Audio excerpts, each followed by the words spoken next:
În acest videoclip o să vă dau un tips foarte important de ce trebuie să țineți cont voi ca frizeri și este foarte important. Poate unii dintre voi știți, poate nu, alții care sunt la început nu știți, dar haideți să trecem direct la subiect. Știți foarte bine că lamele voastre de la mașina de tuns sau mașina de contur trebuie curățate. După cum bine știți, atunci când curățăm mașina de tuns sau mașina de contur, noi folosim acel spray pentru a îndepărta firele de păr dintre lama mașinii și cuțitul mașinii pentru a-l menține mereu curat, iar apoi folosim ulei pentru a unge lamele mașinii. Foarte bine până în acest punct. Ideea este foarte important. Atunci când folosiți acel spray pentru îndepărtarea firelor de păr dintre lama mașinii și cuțitul mașinii, foarte important este să-l folosiți doar în zona lamelor, să nu-l folosiți în abundență, în așa fel încât lichidul acela să pătrundă către motor. Același lucru este valabil și la mașina de contur. Folosiți doar cât este nevoie în zona lamelor, nu foarte mult, deoarece acel lichid poate pătrunde în zona motorului. Odată ajuns acel lichid în zona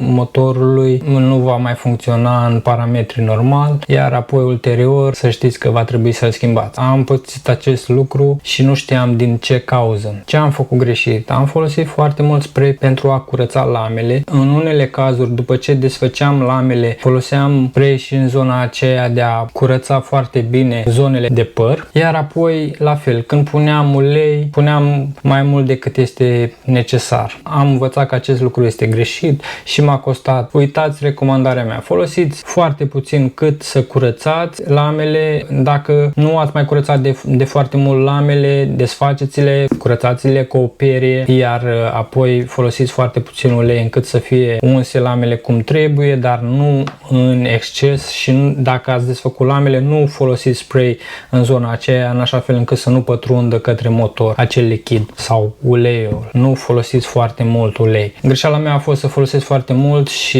lichidul a pătruns la motor, ulterior câteodată făcea contact, câteodată nu făcea contact, iar apoi am dedus că asta a fost cauza și a trebuit să schimb motorul de la Magic Clip Cordless. L-am schimbat, iar apoi a fost totul perfect. Sper să vă ajute aceste sfaturi ale mele și aceste tipsuri pe care vi le-am dat. Acesta a fost videoclipul meu de astăzi. Dacă v-a plăcut sau dacă vă place în continuare tot ceea ce fac, nu uitați să dați un like, un share sau să vă abonați aici la canalul meu, m-ar ajuta foarte mult. Orice părere aveți puteți să-mi lăsați în comentarii, idei de content la fel, lăsați-mi în comentarii, m-ar ajuta foarte mult. Până data viitoare, stați aproape!